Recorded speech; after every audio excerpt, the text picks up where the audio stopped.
Bonjour à tous, je vous propose aujourd'hui de réaliser une application météo dans votre navigateur avec React, Tailwind et une API météo que l'on va découvrir tout à l'heure. Je vous présente déjà le projet final, ça va être cette interface avec la météo du jour affichée en haut. On aura des détails sur le jour, le niveau de pluie, l'heure du coucher et du lever du soleil, la température maximale, minimale et le vent. Et en dessous, on va aussi afficher les prévisions pour les jours suivants. Et on va afficher simplement le nom du jour, la température et un petit emoji qui va représenter la météo. On va aussi faire ce projet responsive. Donc en fonction de la taille de l'écran, on aura l'affichage qui va s'adapter pour que ce soit toujours agréable à lire, y compris sur téléphone.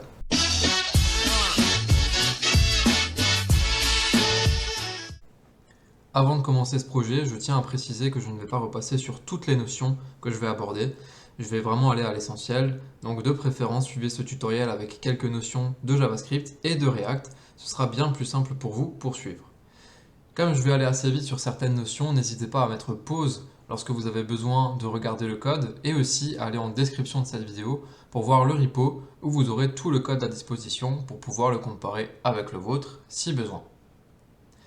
On va commencer par ouvrir un nouveau dossier dans Visual Studio Code. Donc vous créez quelque part un dossier et vous faites un clic droit ouvrir dans Visual Studio Code ou alors depuis ici ouvrir le dossier. On va commencer par initialiser une application React. On va venir ici sur le site de React et on va regarder Create a new React app. On descend un petit peu et là on a la commande qui permet de créer la nouvelle application. Donc je vais la copier. Je vais ouvrir le terminal ici dans Visual Studio Code et je vais la coller. Simplement, comme j'ai déjà ouvert mon dossier de travail ici, je ne veux pas recréer un nouveau dossier, donc je vais simplement mettre un point ici et entrer. On a une application React qui va être créée automatiquement. On va récupérer tous les fichiers de base et nous on va commencer par faire un peu de nettoyage dans tous ces fichiers puisqu'il y a plein de choses dont on n'aura pas besoin. Ensuite, on va utiliser Tailwind. On peut déjà aller regarder le site de Tailwind. C'est donc une librairie CSS qui va permettre de créer du style en utilisant uniquement des classes sur nos éléments HTML. Ici en React, ça va être des éléments JSX. Si vous tapez dans Google Tailwind React, vous devriez tomber directement sur cette page qui vous explique comment initialiser un projet React avec Tailwind. On va simplement suivre les étapes qui sont ici. La commande vient de se terminer, on obtient un projet React de base et on a plein de fichiers qui existent dans le projet initial. Il y en a plusieurs qu'on ne va pas utiliser, on va directement les supprimer. On peut supprimer Setup Test, on peut supprimer Report Web Vitals, on peut supprimer Logo SVG et on peut supprimer App Test.js. On va aussi mettre tout notre CSS dont on aura besoin, c'est-à-dire les quelques éléments de Tailwind dans index.css, donc on peut supprimer app.css également. Ici, on va venir supprimer ce qui est en bas, on n'en a pas besoin. On va supprimer cette ligne d'import puisqu'on vient de supprimer le fichier qui était importé. Et sur app, ici .js, on va laisser comme tel pour vérifier que le projet charge correctement. Simplement sur index.css, on va supprimer tout ça. Et on va juste installer Tailwind avant de le lancer une première fois. Si on regarde un peu la doc, on a ici en première étape de créer le projet React, c'est ce qu'on vient de faire ensemble. Deuxième étape, ça va être de faire ça.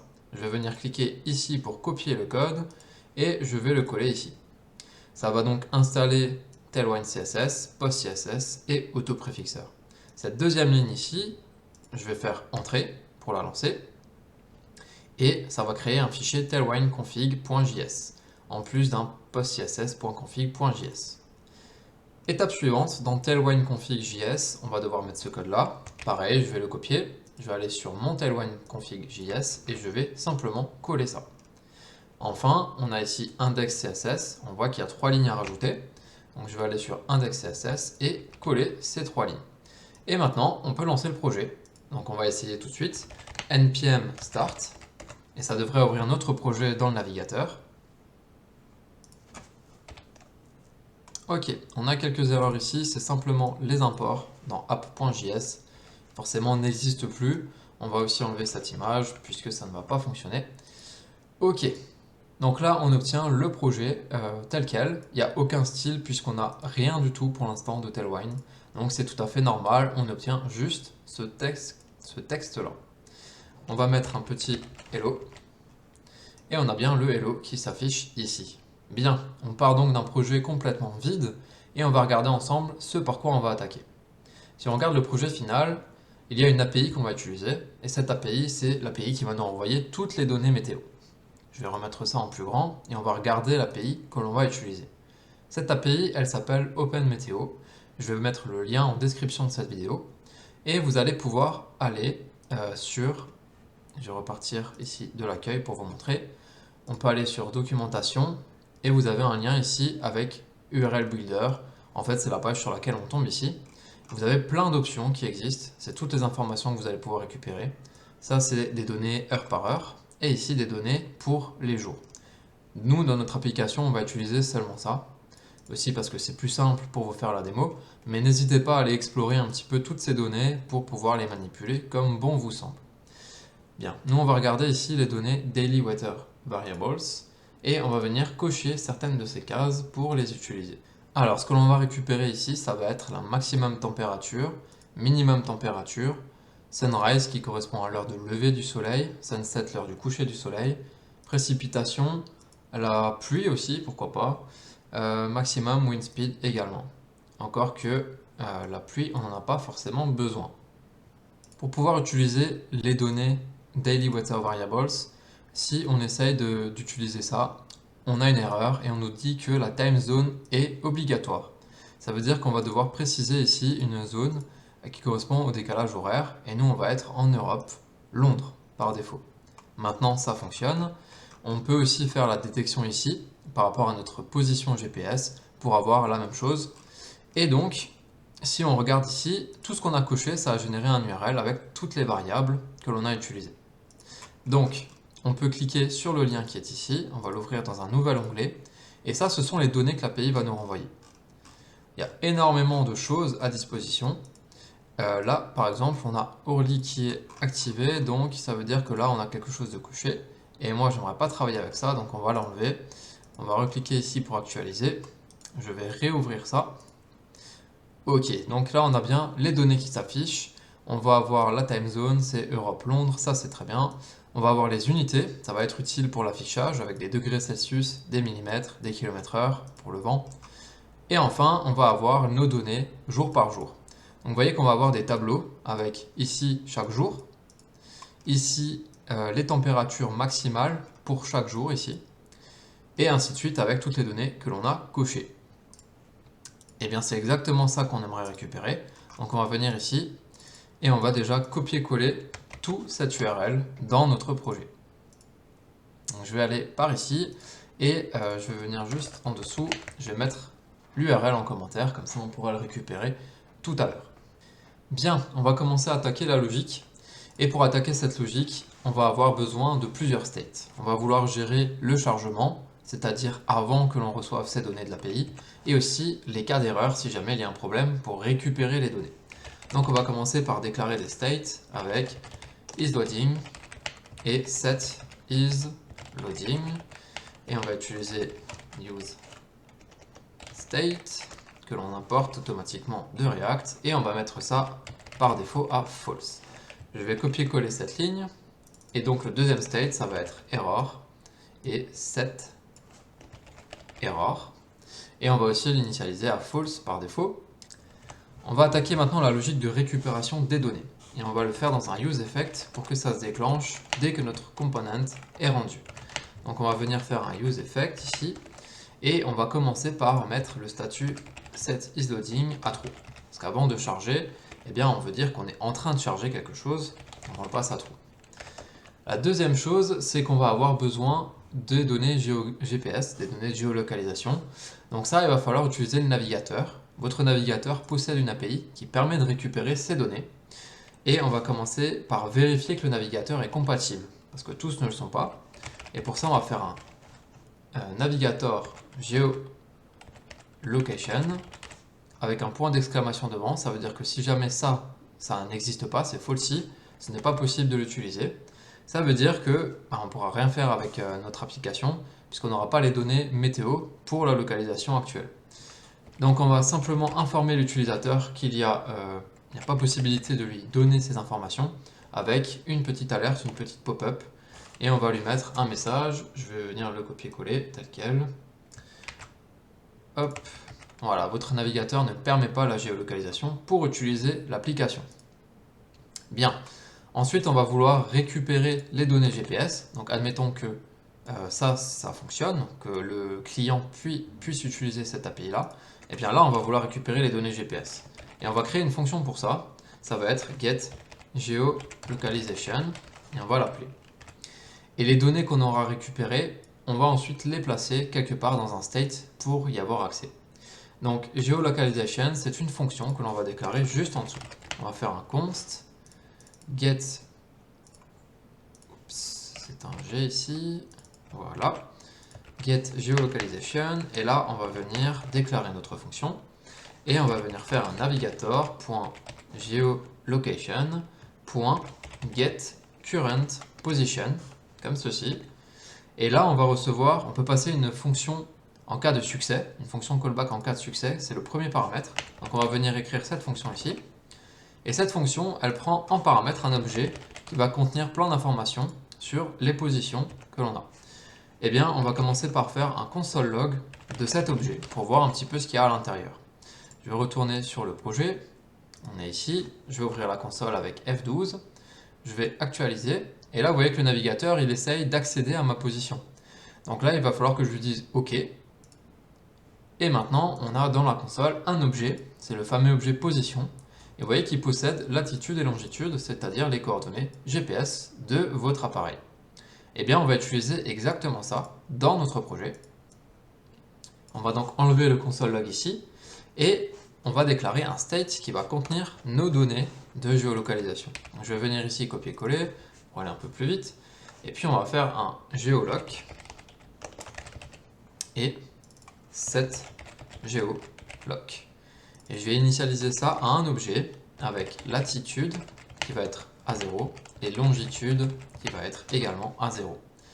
Et je vais venir copier cet objet parce qu'on va mettre quasiment la même chose ici.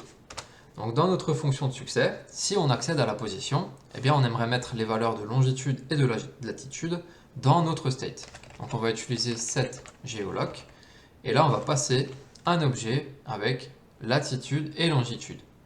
Et souvenez-vous ce qu'on avait dans la console, ces données on les trouve donc sur notre objet position, point, ensuite on avait coords, je vais vous remontrer ça, ici on a donc coords, et ensuite on a latitude et longitude. Donc, on est ici, coords.latitude, et là on a position.coords.longitude. Cette méthode, elle prend un deuxième paramètre, c'est-à-dire ici, après notre fonction, et c'est aussi une fonction callback, mais en cas d'erreur. Eh bien, on va déclarer une fonction, et en cas d'erreur, nous on va juste faire cette erreur à true. Notre fonction de récupération des données GPS, elle est terminée. Donc quand on est ici dans le useEffect, au premier chargement de notre component, on va venir récupérer les données GPS pour les stocker dans ce state. Et bien ces données GPS, on va en avoir besoin, et vous allez voir tout de suite pourquoi. On va déclarer une fonction qui va permettre de récupérer les données depuis l'API. Et vous avez en JavaScript une fonction qui s'appelle fetch, qui est maintenant native sur Node et que l'on va utiliser. On va faire un const 13 est égal à await, puisqu'on est avec une fonction asynchrone, et on va faire fetch de quelque chose. Mais là, vous voyez qu'il y a déjà une erreur. Et c'est tout simplement parce qu'on ne peut pas écrire du code asynchrone dans un useEffect. Pas de panique, il y a une solution à ça. On va déclarer notre fonction ailleurs, on va venir par exemple par ici, et on va déclarer la fonction, par exemple, fetch water. Voilà, fetch water, ça ira très bien. Et là, on va faire donc la fonction qui prend en paramètre notre URL que l'on aimerait fetch. Cette fois-ci, on peut la déclarer comme asynchrone, cette fonction. Donc on rajoute le mot-clé async. Et à l'intérieur de cette fonction, on va vouloir faire la récupération ici du fetch. Donc je vais couper ce code-là et le mettre ici. Là déjà, il n'y a pas d'erreur, donc pas de souci. Maintenant, si on réfléchit un petit peu juste sur la logique de ce qu'on aimerait faire là, et bien dans tous les cas, si jamais mon précédent fetch avait raté, eh bien j'aurais eu une erreur dans mon state error. Donc dans tous les cas ici, pour être sûr que je n'en ai pas, avant de recommencer le fetch, je vais faire un set error à false.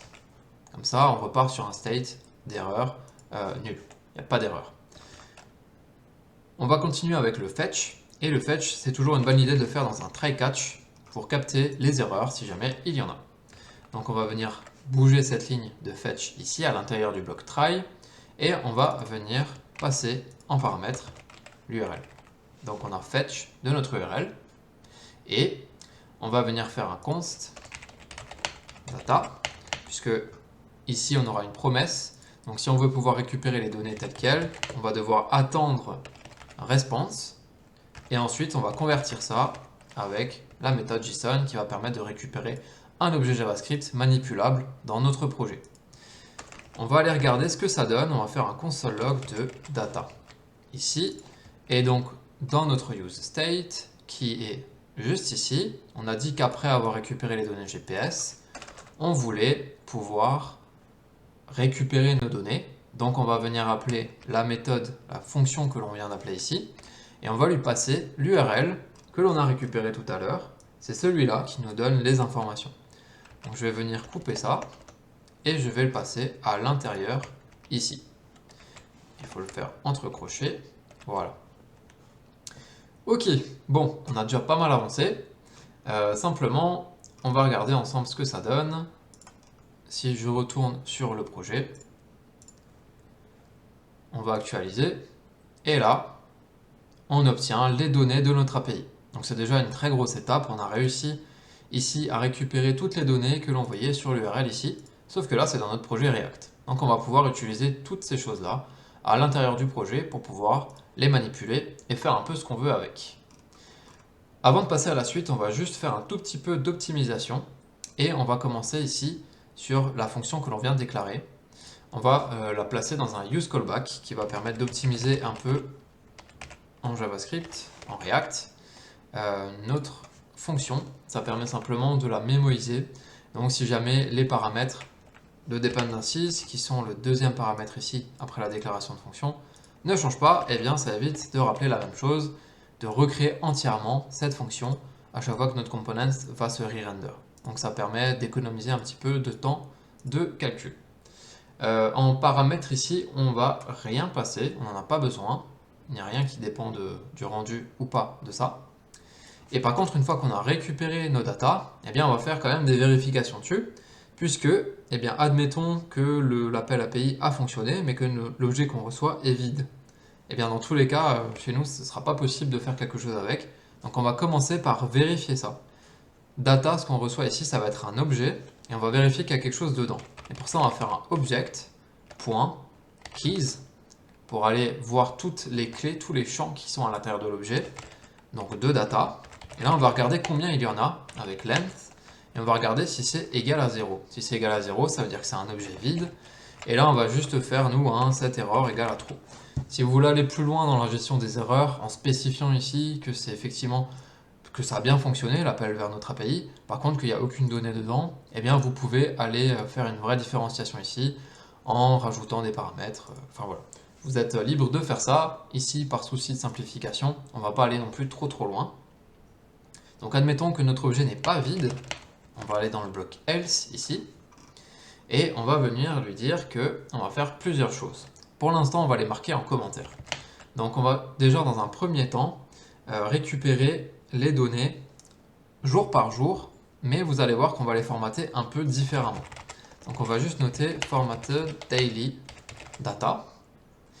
Et ensuite, on va récupérer aussi les données des unités que l'on reçoit également dans la réponse. Si je vous remontre ça, on a donc daily avec toutes les données jour par jour et daily units qui contient les unités ici que l'on va également utiliser. Ok, donc on a deux choses à faire à l'intérieur de ce fetch water.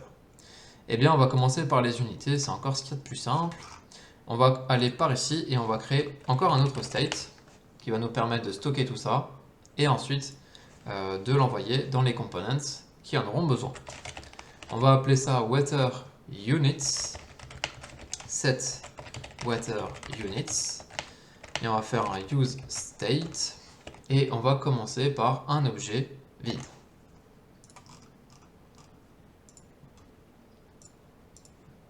Si on regarde un petit peu ici, ce qu'on aura besoin, c'est precipitation sum On aura également besoin de température.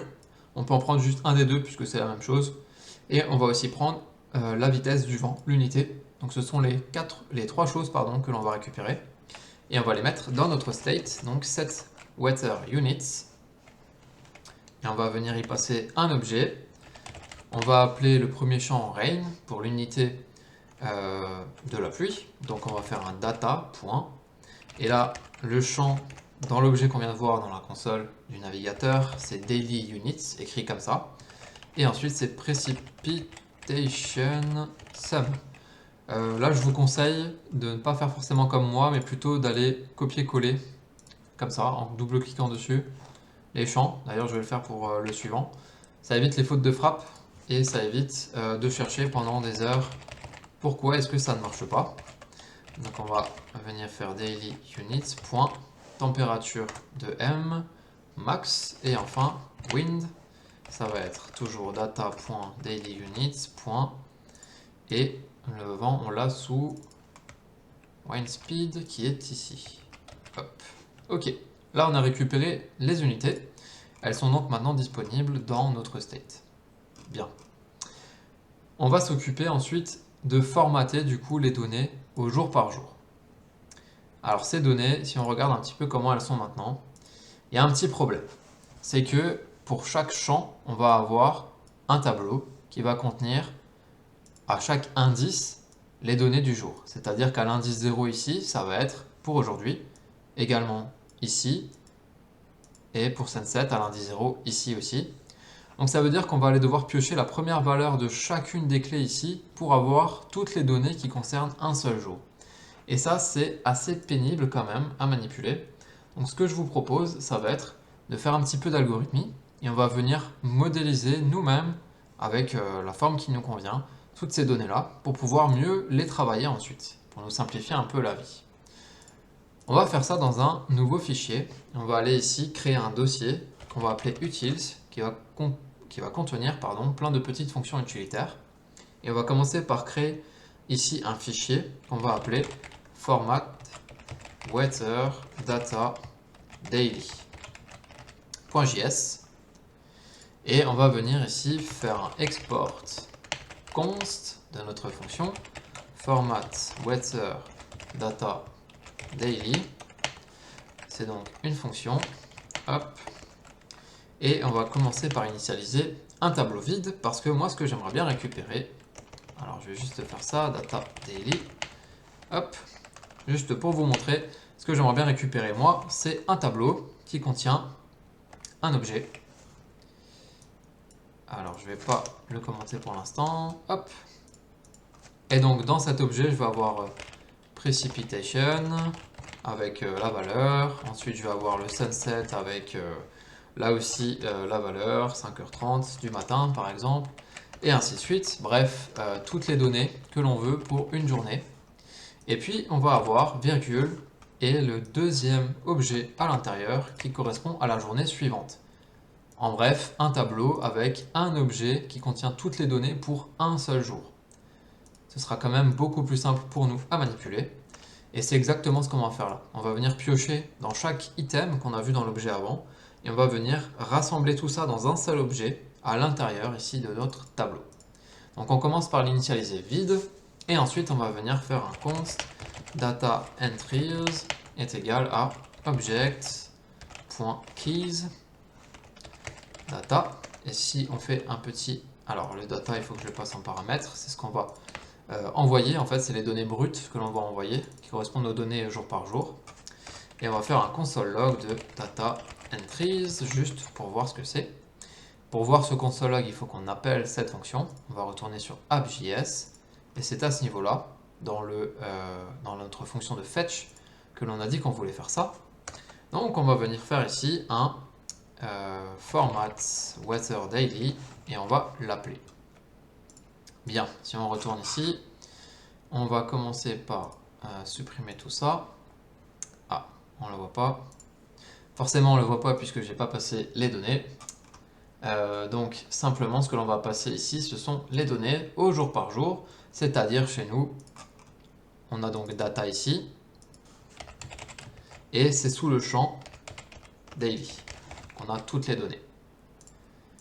On revient là, et là vous voyez qu'on a récupéré le nom de chaque item dans l'objet daily. Je vais vous remontrer ça au cas où. On va revenir là, faire un console log de data. Hop.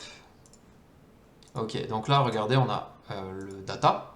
Dans daily, on a donc tous les noms ici. Et nous, ce qu'on a fait, c'est récupérer tous ces noms-là pour les mettre dans un tableau. Et vous allez voir pourquoi on a fait ça. Ça va être assez pratique à travailler. On va revenir ici. On va pouvoir maintenant faire un map. On va pouvoir passer sur chacune des clés ici qu'on a récupérées pour pouvoir aller récupérer une à une les données.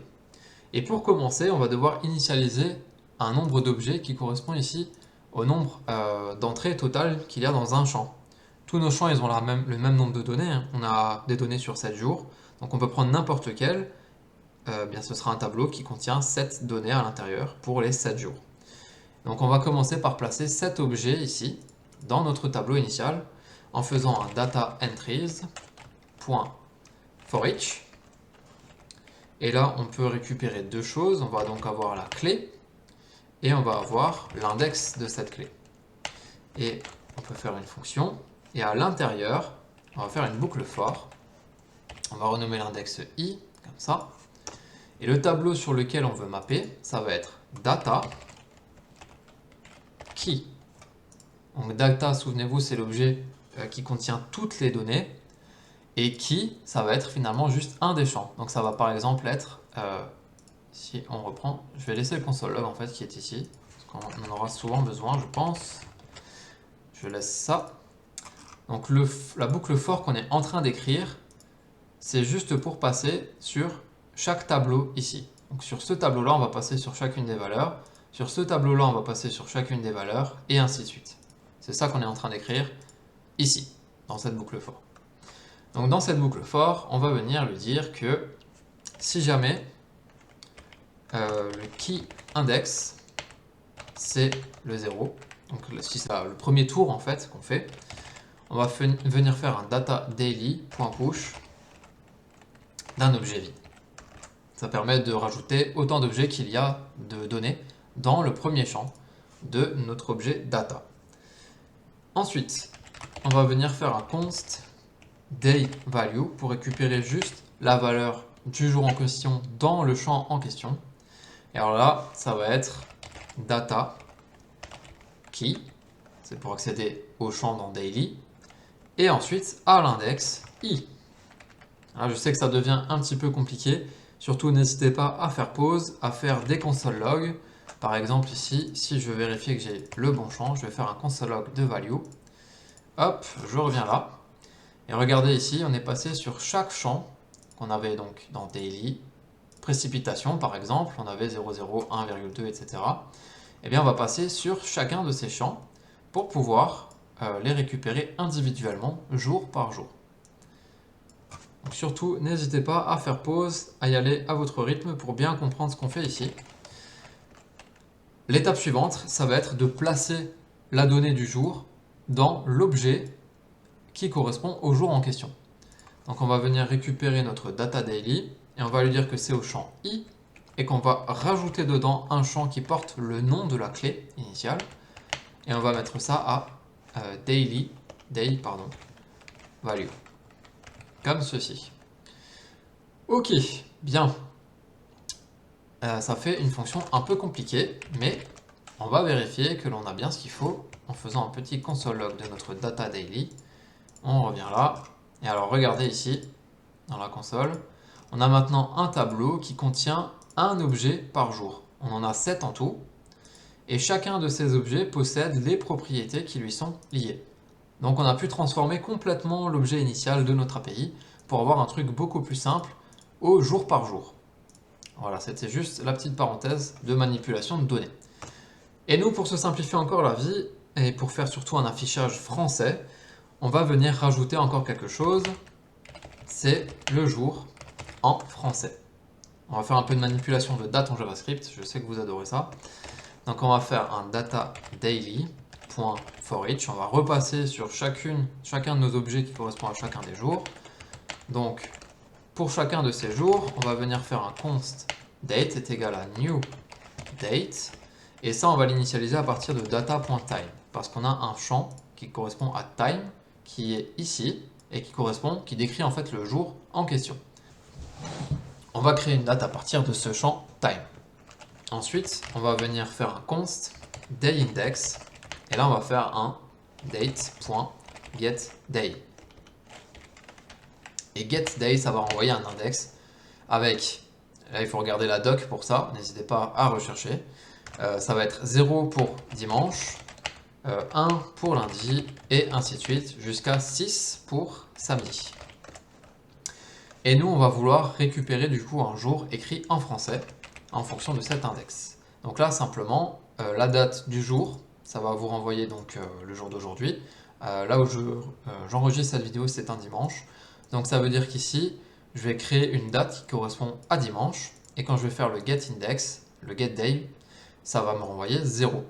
Et donc je saurai que c'est un dimanche. Et je vais donc créer ici un petit tableau qui contient les noms en français. Et on a dit que le 0 c'était dimanche. Donc en premier élément ici, je vais venir écrire dimanche. Ensuite, pour l'index 1, on a dit que c'était lundi. Donc je vais mettre lundi. Et ainsi de suite. Je vais copier-coller la suite pour aller un peu plus vite. Hop, on a notre tableau complet. Et donc nous, ce qu'on aimerait, c'est rajouter dans chacun de nos objets qu'on a ici, un champ qui correspond au jour en français. Donc on va simplement faire un data et on va l'appeler day par exemple. Et on va venir faire un French days et on va venir le chercher à l'index qu'on a récupéré juste au-dessus avec dayIndex. Si on refait un petit console log de notre data daily, hop, on revient ici. Alors on va faire un peu de ménage, on va recharger ça. Si on regarde le premier jour, vous voyez qu'il y a un champ en plus qui est apparu maintenant. C'est le day avec dimanche à l'intérieur. C'est bien aujourd'hui, on est dimanche. Demain, on sera lundi et ainsi de suite. Ok, ça fait pas mal de choses. Eh bien, il nous reste une dernière ligne de code à écrire ici. Et c'est simplement le return de notre data daily qui contient les données par jour. Bien, on en a fini avec lui. C'est déjà pas mal. On va donc revenir sur app.js et on était, je vais commenter ça, on était ici. Donc là, on vient de mettre un return, ça veut dire qu'on peut récupérer une valeur et on va venir faire un const formatted daily data. Comme ça, on sait bien de quoi on parle. C'est égal à ça. Et on va venir stocker ça dans un state. On ne l'a pas encore créé, celui-là. On va copier-coller celui d'au-dessus. Et on va venir créer un weather data et set weather data. Et souvenez-vous, nous, ce qu'on retourne maintenant, c'est un tableau, c'est pas un objet. Donc on va l'initialiser à un tableau vide. Et on va venir faire, en dessous de l'objet qu'on vient de récupérer, un set weather data à formatted daily data. Comme ceci. Ok, on est pas mal, on a fait le plus gros. On va simplement rajouter, du coup, la logique qui suit dans notre useEffect. Donc pour rappel, on a vérifié que le navigateur propose bien la géolocalisation, sinon notre application ne sera pas trop utilisable telle qu'elle. Ensuite, on récupère les données de géolocalisation que l'on stocke dans un state. Ensuite, on appelle une fonction que l'on vient de déclarer ici, qui s'occupe de récupérer toutes les données météo de l'API. Et à l'intérieur, on va formater toutes ces données dans un format qui nous convient, jour par jour, pour pouvoir ensuite les manipuler. Et ça aussi, c'est sauvegardé dans un state qui s'appelle weather data. Pour l'instant, on en est là. Mais petit souci, c'est que nos données GPS, on n'en fait rien. On va donc modifier l'URL, parce que si vous regardez bien, ici dans l'URL, il y a marqué longitude avec une valeur, et vous avez aussi latitude avec une valeur. Et bien nous, ces données, on les récupère, elles sont dans l'objet, le state geoloc. Donc on va venir transformer ça pour créer une string dynamique en mettant des backticks à la place de ça. Donc c'est sur votre clavier Alt-GR avec la touche 7 tout en haut. Ça permet de faire...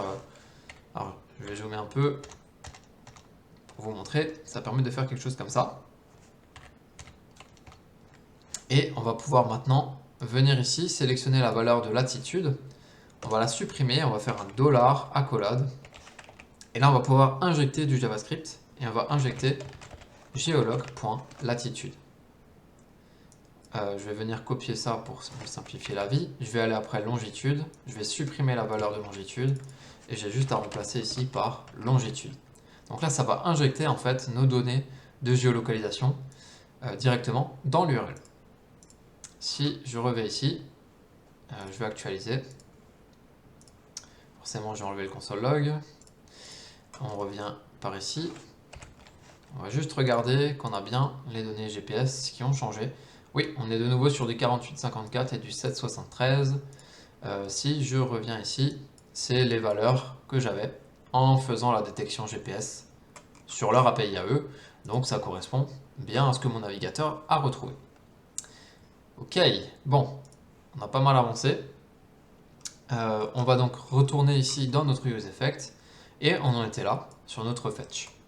Eh bien notre fetch ici, c'est donc une promesse, c'est quelque chose qui prend du temps et on va pouvoir enchaîner avec quelque chose en faisant un point then. Et si jamais on a récupéré les données, alors ça veut dire que on a fini de charger. Donc on va faire un set isLoading à false, comme ceci.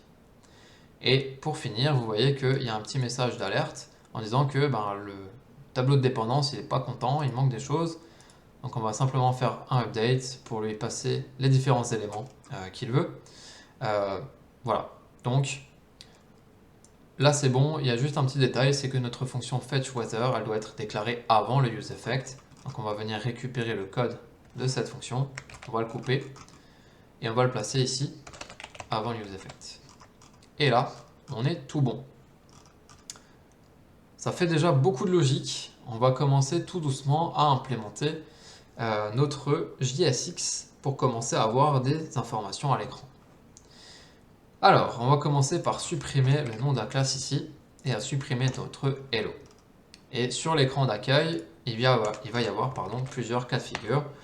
Le premier, c'est si on est toujours en chargement. Ensuite, c'est si jamais il y a une erreur. Et on a aussi un cas entre les deux.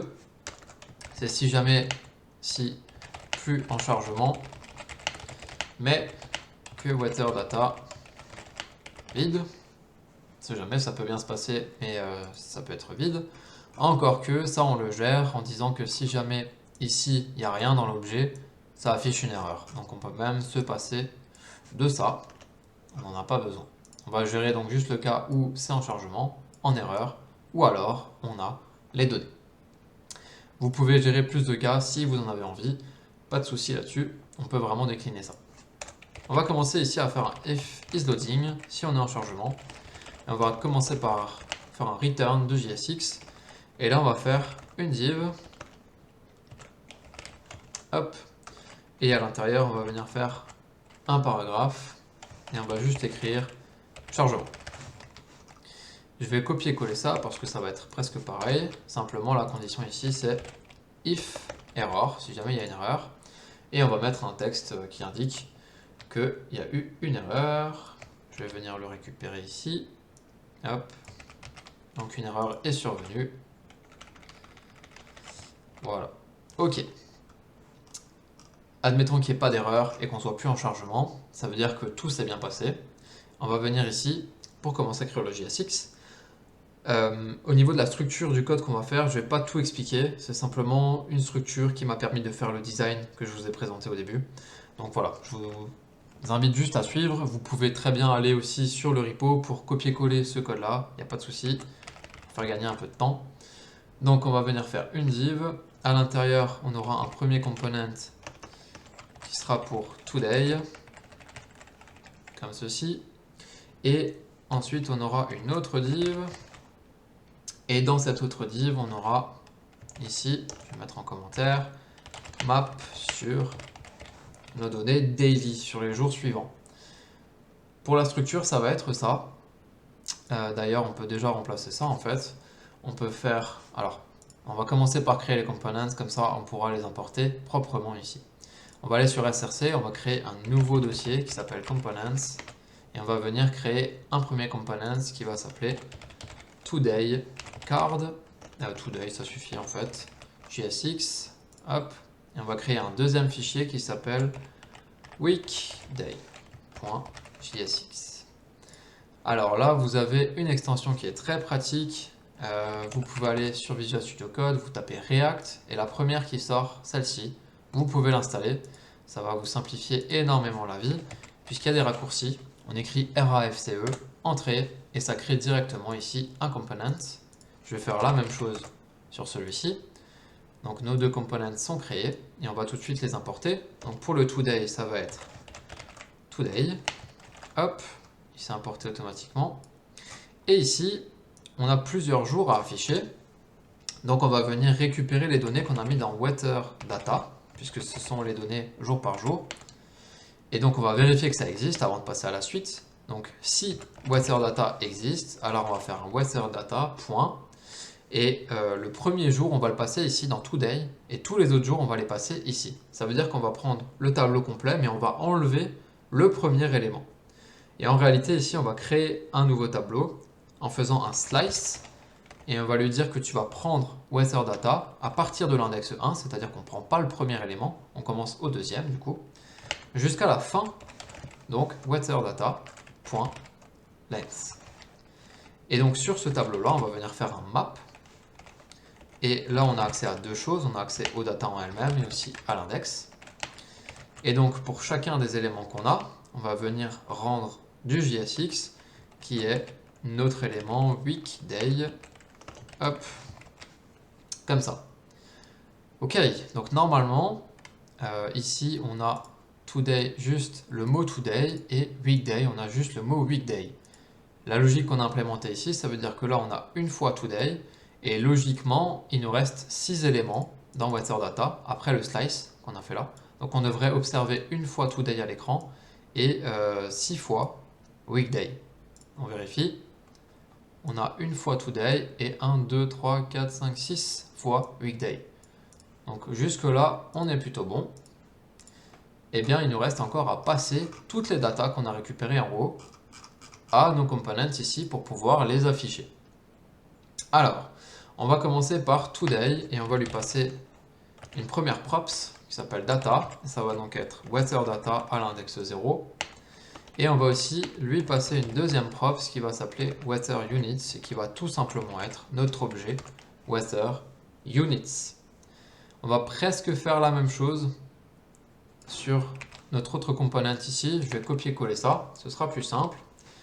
Là par contre on va venir rajouter une key, parce que dès qu'on fait un map, il faut toujours rajouter une clé unique, et on va y passer l'index, ça ira très bien pour ça.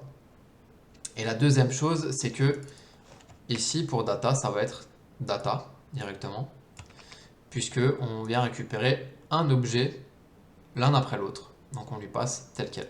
Donc là c'est les données pour une journée. Ok, on a donc passé toutes ces données là. Et on a donc des props data et weather units sur nos deux components. On va tout de suite aller récupérer ça en venant ici et en faisant une déstructuration avec data et weather units. Je vais venir copier-coller ça. Hop, par ici. Ok. Donc là, on récupère nos différentes données à l'intérieur de nos components. Et on va venir maintenant travailler là-dessus. On va commencer par weekday card, c'est-à-dire weekday, c'est-à-dire ici ce component là. Et dans ce component, on va commencer par créer deux states. Le premier, ça va être weather emojis. C'est les emojis qui vont représenter la météo en cours. Et set weather emojis est égal à use state. Et on va l'initialiser à une chaîne de caractères vide. Et on va faire un deuxième state ici. Ça va être average température. On va en avoir besoin à plusieurs endroits, il me semble. Donc on va venir faire un set average température et on va l'initialiser à 0. Ok, alors dans ce component là, on va commencer par faire un use effect pour la logique. Hop. Et dans ce use effect, on va venir vérifier déjà qu'on a bien des data. Si on n'a pas de data, on ne fait rien du tout, on fait un return directement. Ensuite, on va venir calculer la température moyenne mais vous allez comprendre tout à l'heure pourquoi on va faire ça. Donc la température moyenne, ça va être data. On récupère ça sous les champs température deuxième max. Je vais peut-être vous faire un petit console log de ça, juste pour se rappeler un peu la structure de data, ce qu'on passe dedans. C'est les objets qu'on a créés nous-mêmes avec la fonction. Hop, object, donc on reçoit ça dans notre objet data. On a donc tous les champs qui correspondent à un jour. Par exemple ici pour samedi, on a la température max, la vitesse du vent, le jour, etc. On a donc tous ces champs. Du coup, pour faire la moyenne de température, c'est le maximum plus le minimum, qui est presque le même nom, simplement ici c'est min, que l'on va diviser par 2. Et si jamais il y a des virgules, ça va donner un chiffre assez important avec plein de chiffres derrière la virgule. Nous, ça ne nous intéresse pas parce qu'en général, on ne va pas donner du 18,96543,2 degrés Celsius. C'est pas possible. En général, on donne juste un chiffre après la virgule. Donc on va venir derrière faire un to fixed et on va passer 1. To fixed, ça permet de couper le chiffre à virgule à un chiffre après la virgule. Ok, ensuite, la deuxième chose qu'on va vouloir faire ici, ça va être de récupérer les emojis qui correspondent, qui représentent la météo. Alors, on va venir faire un const weather emojis est égal à, et on va créer une fonction qui s'appelle getEmojis. Et cette fonction, on va venir dans utils, on va faire deux choses. La première, c'est un fichier emojis.js. Et dans ce fichier emojis.js, on va venir créer un objet qui contient tous les emojis. Je vous laisse aller dans le code source, copier-coller ça, on va pas perdre de temps. Simplement, j'ai choisi des emojis qui représentent différents temps. Et d'autres emojis aussi qu'on aura besoin tout à l'heure. On va créer un autre fichier qui va s'appeler getEmojis et qui va contenir la logique pour nous renvoyer les emojis correspondant à un temps. Ici, on va commencer par faire un export const getEmojis et on va prendre plusieurs paramètres parce qu'on va choisir une certaine logique que je vais vous présenter ici. Hop. Les conditions que j'ai décidé de prendre, c'est celle-ci. Donc, les emojis, il vous suffit d'aller sur Google pour taper les emojis et les copier-coller, si jamais vous n'avez pas ça sur votre clavier directement. Et j'ai choisi de faire en sorte que si jamais la température est en dessous de 0, je vais ajouter un flocon. Si la température est au-dessus de 25, il y aura un thermomètre. Il y a des conditions sur la précipitation et sur la vitesse de vent. Donc ça veut dire qu'on peut avoir un ou plusieurs emojis finalement pour décrire un temps. Et ça va très bien comme ça. On peut très bien avoir plusieurs emojis pour décrire la météo, pour dire si c'est chaud ou pas, s'il y a du soleil ou pas, etc. Donc la logique que l'on va implémenter, c'est celle-ci. On va venir garder ça quelque part sur le côté. Hop, voilà. Et donc on va venir dans notre fonction implémenter cette logique. On va commencer par initialiser une variable qui va être une chaîne de caractères vide et on va venir y placer nos emojis en fonction des conditions.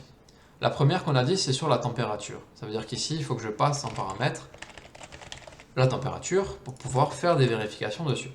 Et donc je vais dire que si la température elle est inférieure ou égale à 0, eh bien je vais vouloir rajouter l'emoji, donc weather plus égal, qui correspond à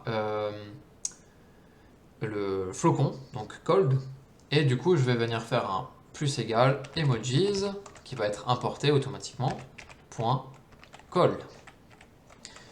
Else if, si température est supérieure ou égale à 25, c'est la deuxième condition qu'on a fixée, eh bien je vais venir faire un weather plus égal emojis point hot. Donc là, les conditions sur la température sont faites. Et du coup, il nous reste à faire celle-là de la même façon, exactement pareil. Je vous invite à mettre pause, à essayer de le faire vous-même, et on se retrouve dans quelques instants pour le faire ensemble. Bien, vous avez réussi. Il fallait simplement passer en paramètres les deux autres éléments sur lesquels on fait des vérifications, c'est-à-dire precipitation et wind speed.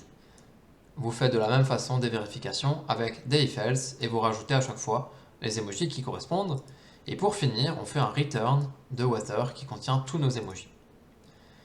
Notre fonction est terminée, on va retourner sur weekday ici, et on va venir donc récupérer les données, les emojis, à partir de cette fonction.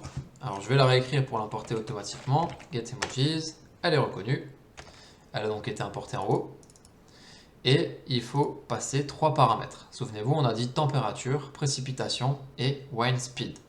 Alors où est-ce qu'on récupère ces données? Eh bien déjà pour la température, on va se baser sur la température moyenne, c'est pour ça qu'on a fait le calcul juste avant. Donc on va faire average température qui est ici. Et ensuite les données suivantes, c'est la précipitation que l'on trouve sur data. Souvenez-vous, le nom c'était precipitation sum.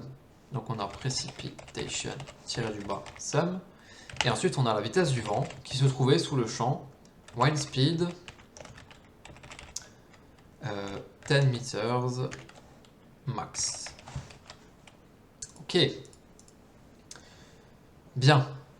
Ces données-là, on va vouloir les stocker dans un state, histoire de pouvoir les manipuler en dessous. Et on va commencer par mettre set average temperature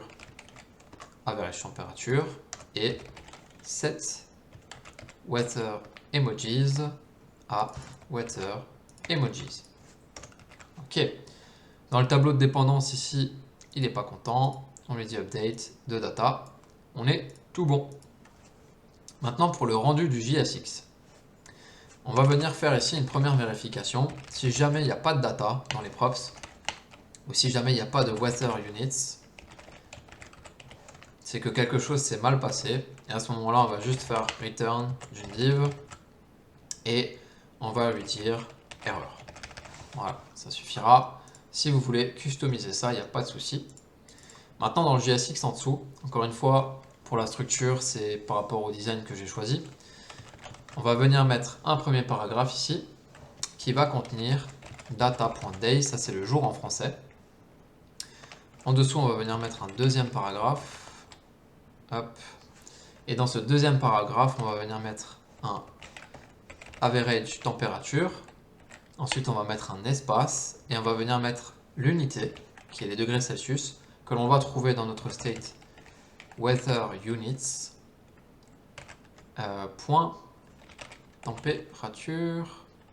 Alors, c'est pas dans le state, pardon, c'est dans les props. On le reçoit ici, weather units. Et on a un champ température que l'on a fixé. C'était là. On a ça dans notre objet. On a donc l'unité pour la pluie, l'unité pour la température et l'unité pour le vent. Donc ici, on a rajouté l'unité pour la température puisqu'on affiche la température moyenne. Et en fait, je vais faire un peu de style là-dessus tout à l'heure. Je vais le rendre un peu plus petit cette unité. Donc je vais venir l'emballer à l'intérieur d'un span comme ceci. Ok. Après notre deuxième paragraphe, on va venir rajouter une autre div et celle-ci elle va contenir nos emojis. Donc on va venir faire un weather emojis. Si ils existent, s'il y a quelque chose, alors on va faire une div. On va fermer cette div. Ok. Et à l'intérieur de cette div, on va y placer tout simplement les weather emojis. Ok. Si on regarde le projet, eh bien ça ce sont nos cartes. Vous voyez que pour today il n'y a toujours rien. Je vais zoomer un peu. Pour today il n'y a toujours rien puisqu'on n'a pas encore mis de logique. Par contre pour les autres jours, on a bien le jour, on a la température moyenne avec l'unité et on a les emojis qui ont été calculés en fonction des conditions qu'on a définies. Donc tout fonctionne correctement jusqu'à maintenant, c'est plutôt bon signe. Pour ce component on a terminé. Il nous reste du coup à attaquer le component today qui correspond au jour d'aujourd'hui. La logique va être assez ressemblante avec weekday. Je vais venir placer du coup le component sur lequel on vient de travailler ici. Et déjà, je vais récupérer ce state là parce qu'on va utiliser la même chose. Il y a aussi des emojis qu'on va vouloir utiliser. Donc je récupère ça. Et ensuite, je vais venir faire un use effect qui va fortement ressembler à celui-là.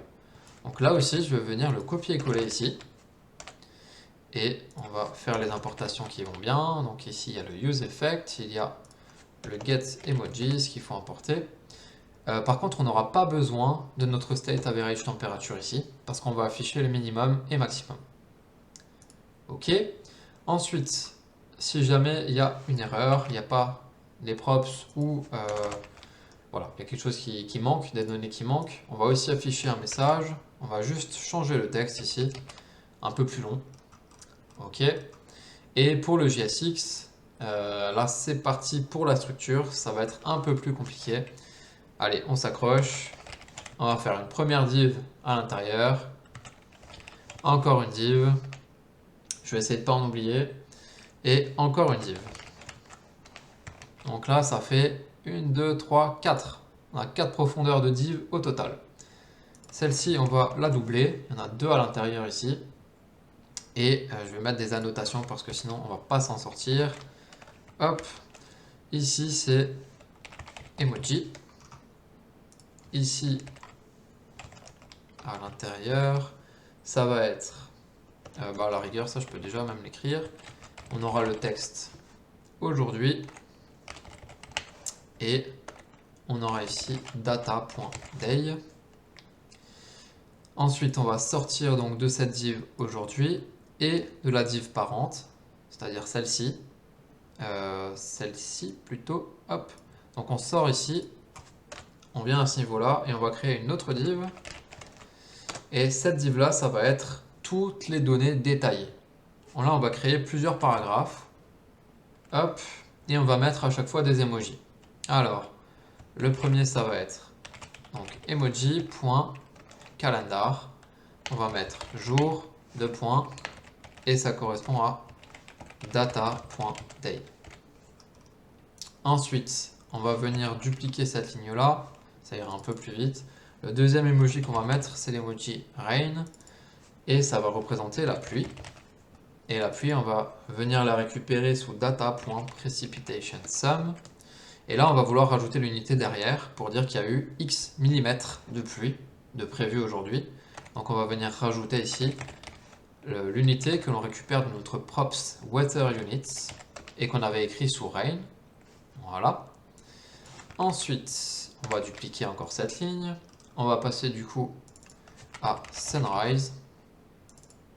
Ici c'est un E, pardon, pour pluie.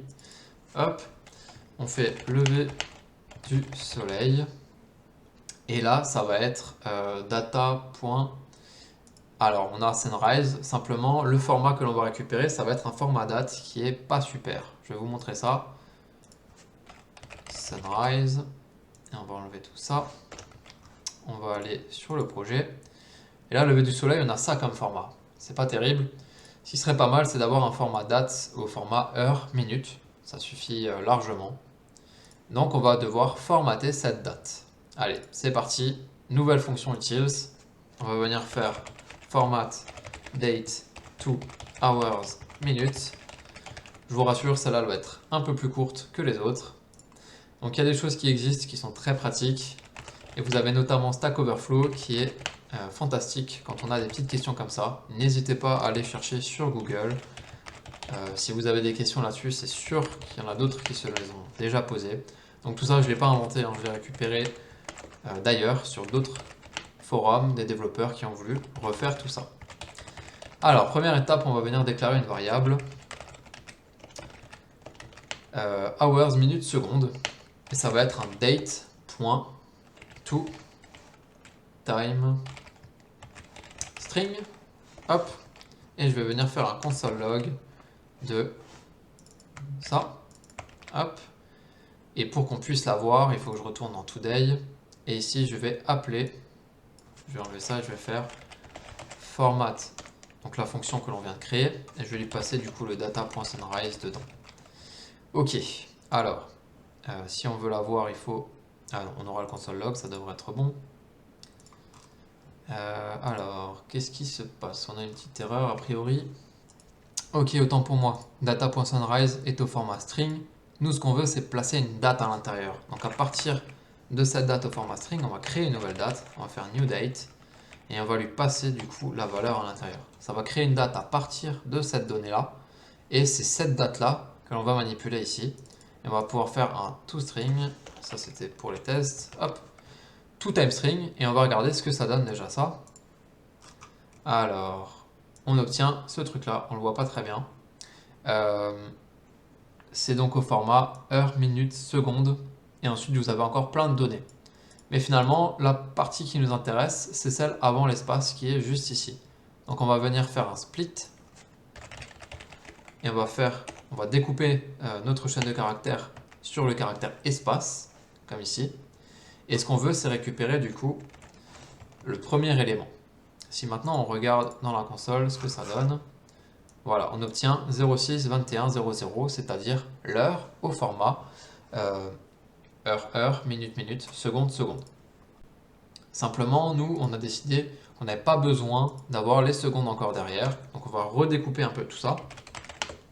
Et on va commencer par faire un hours, minutes, array. On va le faire étape par étape avec hours, minutes, seconds, point split. Et on va venir cette fois-ci faire un split sur le caractère 2 points pour avoir les heures, ensuite les minutes, ensuite les secondes. Et nous, ce qu'on aimerait du coup, c'est utiliser ce tableau et récupérer les deux premières valeurs, puisque la première valeur c'est les heures et la deuxième valeur ce sont les minutes. Donc on va venir faire un const hours minutes est égal à hours minutes array à l'index 0, plus on va remettre les deux points, plus hours minutes array à l'index 1. Ok, et on va enlever ce console log et faire un return de cette valeur qui est donc une chaîne de caractères au format heure, heure, deux points, minute, minute. Bien, si on revient ici dans notre component et qu'on regarde, cette fois-ci on a bien le format heure, heure, minute, minute. C'est quand même beaucoup plus simple de l'utiliser sous ce format-là d'écriture. Ok, on passe à la suite. Et la ligne suivante, elle ressemble beaucoup à celle-ci puisque c'est le coucher du soleil. Donc on va simplement copier-coller ça et faire un coucher du soleil. Et cette fois-ci, c'est data.sunset qu'on va lui passer. L'étape suivante, alors je vais venir récupérer cette ligne-là et on va venir ici en dessous. On va pas mettre l'emoji rain, on va mettre l'emoji hot pour lui mettre la température max que l'on retrouve sous le champ température de M max. Et on va aussi mettre une unité qui est l'unité température pour les degrés Celsius. La dernière ligne, l'avant-dernière ligne, ça va être presque la même. C'est simplement la température minimale. Donc on va prendre tout pareil. On va juste remplacer les max par des min. Et la dernière ligne que l'on veut faire, c'est pour le vent. On va venir récupérer ici l'emoji qu'on a appelé wind. On va venir ici remplacer ça par vent. Et on va venir ici récupérer cette valeur sous wind speed 10 max. En fait, c'est 10m, il me semble. Alors, on a peut-être fait une erreur quelque part aussi. On verra tout à l'heure si jamais ça ne s'affiche pas correctement quelque part. Ah, c'est peut-être ça. Peut-être que ici, ça va pas bien passer. Je pense qu'il y a un M qui manque et on l'a probablement oublié ici aussi. Oui, on va aller vérifier ça quand même. On va juste venir dans notre component, dans le useEffect, faire un console log de data. Et le champ s'appelle, oui, il y a bien un M, attention à cette erreur, c'est windspeed-du-bas 10m-du-bas max. On avait un petit oubli tout à l'heure. Ok, pour les emojis, on est plutôt pas mal.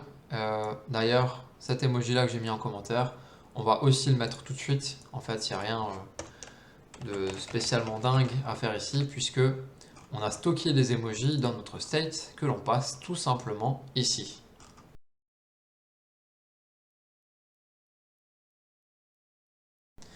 Pour le JSX, on en a terminé à ce niveau-là également. Si on regarde le résultat final, donc pour aujourd'hui, on a ce logo, cet emoji, on est bien dimanche, on a le jour, la pluie, toutes les données qu'on avait. Et en dessous, on a bien les prévisions avec toutes les données sur une semaine. Ça veut dire que là, on vient de terminer la logique de notre projet et qu'il ne nous reste plus qu'une étape, c'est de faire le style. Et pour le style, on va donc le faire en Tailwind et on va repasser sur nos différents components pour donner un peu un look sympathique à tout ça. Et on va rendre évidemment le site responsive pour qu'il s'adapte à tous les écrans. Ok, alors, Tailwind, pour ceux qui ne connaissent pas, c'est donc une librairie CSS qui met à disposition des classes et ça va appliquer du style juste en se basant sur ces classes. C'est vraiment très efficace une fois qu'on sait un peu l'utiliser, ça permet de gagner énormément de temps au lieu de réécrire nous-mêmes tout le CSS et c'est exactement ce qu'on va faire là. Donc on va entièrement donner du style à notre application avec des classes. Il y a juste une petite subtilité à laquelle il faut penser, c'est que Tailwind est basé sur du mobile first, c'est-à-dire qu'il faut d'abord penser le style comme étant sur téléphone. Et on va pouvoir appliquer des media queries en fonction de l'écran qui va grandir. Donc c'est juste cette petite logique qu'il va falloir garder en tête. Ok, on va commencer par notre app.js et on va commencer par le tout premier rendu qu'on a ici. Et en fait, vous allez voir tout à l'heure que on aimerait bien quand même qu'il y ait un rendu assez similaire, peu importe si on charge, il y a une erreur ou s'il y a des données, pour la div parente, c'est-à-dire à chaque fois celle-ci. Donc je vais venir appliquer du style ici que je vais répéter sur les trois. Alors simplement pour Tailwind, là aussi, il n'y a pas trop de secret, à part venir sur la doc, faire votre recherche. Par exemple, si je veux regarder background, disons background image, voilà, admettons que je veux mettre un gradient, c'est ce qu'on va faire d'ailleurs. Eh bien, il y a juste à aller cliquer ici, faire votre recherche, regarder la doc et copier, coller ce qui est indiqué. La doc est vraiment super bien faite, donc n'hésitez pas. Ça prend du temps, c'est clair, mais c'est comme ça que on peut progresser. À force d'utiliser, de toute façon, vous allez retenir des choses, ce sera de plus en plus simple. Et donc, on va venir commencer par faire un min h screen pour lui dire qu'au minimum, la taille, la hauteur, ce sera la taille de l'écran. Et autrement, tu prends la taille max du contenu. Ensuite, on va venir faire un background cyan 600. D'ailleurs, vous voyez que j'ai des suggestions quand je commence à créer les classes. C'est aussi une extension qui est sur Visual Studio Code. Si vous tapez Tailwind, vous avez ici la première, CSS IntelliSense, qui vous permet d'avoir les suggestions pour Tailwind. Et c'est quand même très très pratique parce que là, si je commence par exemple à écrire BG-, vous voyez que j'ai les suggestions. Et même si je clique à côté et que je reviens, je fais un CTRL espace et ça va me remettre les suggestions ici de tout ce qui est possible de faire. Donc c'est quand même très pratique pour s'y retrouver. Ok, on a donc mis le fond qui va être cyan. Et ensuite nos éléments, ça c'est la div parente, on va vouloir les centrer. Donc on va faire un flex. Et pour faire un justify content center, c'est la classe justify center. Et align items center, c'est items center, pardon. Ok. Actuellement, on va pas faire ça. On va faire un start pour le mettre plutôt en haut. Et on va mettre du padding avec p-8. Donc ça va donner quelque chose en rem. Si on survole ici, vous voyez le CSS qui est appliqué, ça va être du padding de 2 rem sur tous les côtés. D'ailleurs, si vous avez des doutes sur ce que ça fait, le code qu'on est en train d'écrire, vous pouvez survoler simplement les classes et ça vous donnera le CSS qui a été appliqué. De cette façon, vous pourrez un peu mieux comprendre ce qui se passe. Ok, on va mettre aussi des media queries directement, simplement pour éviter que je repasse sur tout le code ensuite à la fin. Sachez que ça ne se fait pas forcément du premier coup, mais là pour le coup pour ce tutoriel on va le faire directement pour éviter d'oublier certaines choses. Et les media queries en Tailwind, ça veut dire, ça s'écrit pardon, avec des tailles. Donc on va avoir SM pour les petits écrans, on va avoir MD pour medium, on va avoir XL et ainsi de suite. Et là par exemple on va le faire pour les écrans moyens, donc medium. On va faire un 2 points et là on écrit la propriété qu'on veut changer. Et moi par exemple sur les écrans qui sont moyens, j'aimerais faire un padding, mais juste sur les côtés, gauche et droite, qu'on peut utiliser avec PX, donc sur l'axe X, gauche et droite, et en mettant une valeur. Je vais mettre PX20. Si on survole ça, vous voyez que ça fait un media queries pour une largeur d'écran de 768 pixels minimum, eh bien on va avoir un padding à gauche et à droite de 5 rem. Et autrement, on a un padding, donc sur les plus petits écrans, on a un padding de 2 rem. C'est comme ça que ça fonctionne sur Tailwind. On va venir faire ici juste un text center pour centrer ce texte-là. Et du coup, toute cette classe qu'on vient d'écrire ici, je vais simplement la copier-coller là-dessus. Pareil pour celle-ci sur le paragraphe. Par contre, là, comme c'est un cas d'erreur, je vais mettre un texte red, et on va prendre le 500, pour mettre un texte rouge, pour bien montrer qu'il y a une erreur. Ok. Pour maintenant, la classe qui est ici, on va encore une fois copier ça. Hop.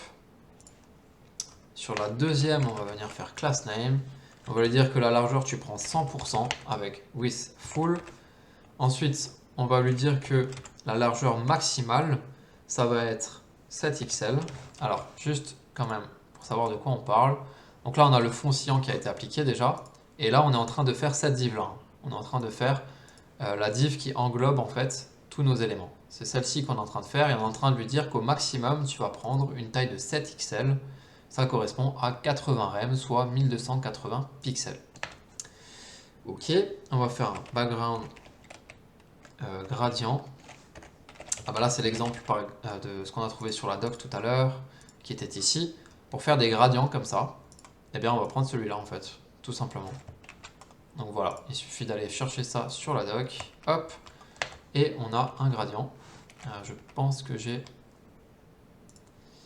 une lettre en trop, alors est-ce que ça fonctionne? Ok, on a bien le gradient qui a été appliqué, donc super. On va venir continuer ici, on va arrondir les angles avec rounded LG. On va faire un shadow pour mettre une ombre dessus, LG. On va mettre du padding sur l'axe horizontal, donc à gauche et à droite de 4. Du padding sur l'axe vertical en haut au bas à 4 également. En fait, on peut simplifier ça avec P4 pour mettre du padding à 4 partout. Et quand on est sur très grand écran, on va changer ce padding en mettant un PY à 12 et un PX. Donc là, on va remettre un XL. On va mettre PX à 28. Sur les écrans moyens, d'ailleurs, on aurait dû commencer par ça. On va le mettre là, c'est un peu plus logique. Donc quand on arrive sur les écrans moyens, on va faire un PX à 12 et écran moyen, donc toujours MD de points. On va mettre un padding sur l'axe Y en haut en bas à 8. Ok, maintenant on va s'occuper des prévisions pour les jours suivants. Donc pas aujourd'hui. Aujourd'hui, on va rien faire de spécial dessus. En fait, on va simplement donner du style de gris à nos éléments ici. Donc là, vous voyez qu'on a une grille avec 6 éléments. Et on va partir du coup du mobile, puisqu'on part toujours du petit écran avec Tailwind.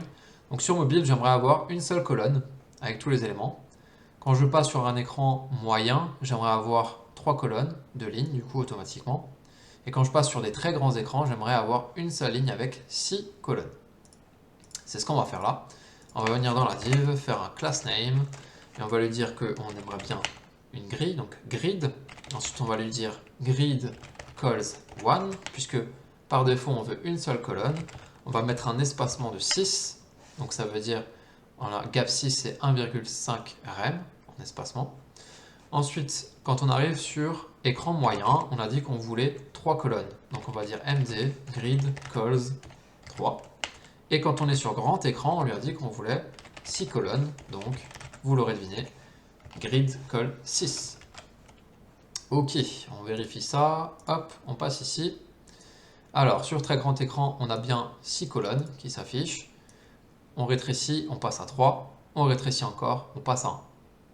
Donc là, c'est déjà responsive. Vous voyez à quel point c'est rapide et puissant de travailler avec ces classes-là. Bien, on a fini le style pour app. On va passer au component suivant et on va s'attaquer à weekdays pour continuer. On vient de faire la grille. On va maintenant donner du style à ces éléments-là, donc aux prévisions qui sont en dessous. Alors, comme tout à l'heure, quand on avait une erreur, je ne vais pas perdre trop de temps ici, on va faire un copier-coller du message d'erreur. Ici, on avait mis une classe de text center et text red 500. Je vais simplement encore ajouter la classe text 2xl pour agrandir celui-là. Voilà, juste pour que ce soit un erreur un peu plus grand. Ensuite, on va venir mettre des classes sur notre div parente, donc text center. Ensuite, on va venir faire un padding de 6 dans notre petite carte. Alors là, juste pour le style, on est en train de faire ça du coup, ces cartes-là. Donc, on a du padding partout autour de 6. On va faire un rounded MD pour avoir des angles arrondis, mais moins que le gros bloc qu'on a fait tout à l'heure. Ensuite, on va faire un background et on va lui dire que c'est du blanc, mais j'aimerais pas avoir un vrai blanc, j'aimerais avoir un blanc un peu transparent. Et en Tailwind, c'est très simple, on fait un slash 30. Et regardez ce que ça fait, ce slash 30, ça permet de rajouter une opacité derrière à 0,3, c'est-à-dire 30%. Donc ça va être un peu transparent. Ensuite, on va faire un shadow MD, et on va faire nos éléments en flex, parce que sur mobile, on aimerait bien avoir les trois choses les unes à côté des autres. On revoit ça rapidement. On est là. Hop, sur mobile, on a les trois éléments les uns à côté des autres. Donc on fait un flex. Ensuite, on fait un justify center. On va faire un items center. Et quand on passe sur les écrans plus grands, là, on aimerait que ce soit les uns en dessous des autres. Donc on va faire un flex colonne pour passer d'une ligne par défaut à une colonne. Pour le texte ici qui contient le jour, on va faire un texte LG pour avoir un gros texte, un peu plus gros. On va faire un font bold pour le mettre en gras. Et quand on passe en colonne, c'est-à-dire sur les écrans MD, eh bien on va vouloir rajouter un tout petit peu d'espace, un peu de marge en dessous, pour pas que ce soit collé avec le reste. Donc juste sur l'écran MD, enfin à partir de l'écran MD plutôt, on va faire un margin bottom avec MB de 1. Donc une petite marge en dessous. Ensuite, celui-ci, c'est donc la température. On va venir mettre sur téléphone, sur petits écrans plutôt, une marge à gauche pour faire de l'espace avec le jour. On va lui mettre un margin left ML6. Et sur les écrans plus grands, donc quand on passe en colonne, on va mettre un margin bottom de 4. Et aussi sur écran moyen, eh bien on va réinitialiser la marge à gauche, on va la repasser à 0. Du coup, on va aller sur le span qui est ici, qui contient l'unité, c'est-à-dire les degrés Celsius. Et là, on va le mettre en plus petit avec un texte XS. Et on va mettre un semi-bold dessus. Et on va venir enfin sur cette div-là. On va mettre une grille. Donc ça, c'est ce qui contient les emojis. Je suis en train de me dire qu'on n'a peut-être pas forcément besoin d'une grille à ce niveau-là. On peut même faire juste un margin left de 6 sur les écrans petits pour faire de la place avec les degrés Celsius qui sont juste à côté. On va faire un texte 4XL et sur écran moyen, on va faire un MD margin left 0. Ok, juste pour vous montrer un exemple, on aurait plusieurs emojis pour voir un peu ce que ça donne niveau design. Là, je me suis placé aux géolocalisation 00. Donc c'est une position où actuellement il va faire chaud, il va y avoir du vent et il va y avoir de la pluie pour mardi par exemple. Donc ça donne un design comme ça. Voilà. Je vous laisserai adapter en fonction de ce qui vous plaît. Sur petits écrans, ça donne ça. Hop. Et si on réduit encore, on a quelque chose comme ça. Voilà. On en a fini pour ce component. On va passer à today.jsx et on va refaire comme tout à l'heure, c'est-à-dire le cas d'erreur. On va récupérer cette classe-là. Et on va venir la mettre ici, sur notre div. Ensuite, on va venir ici faire un class name max with max.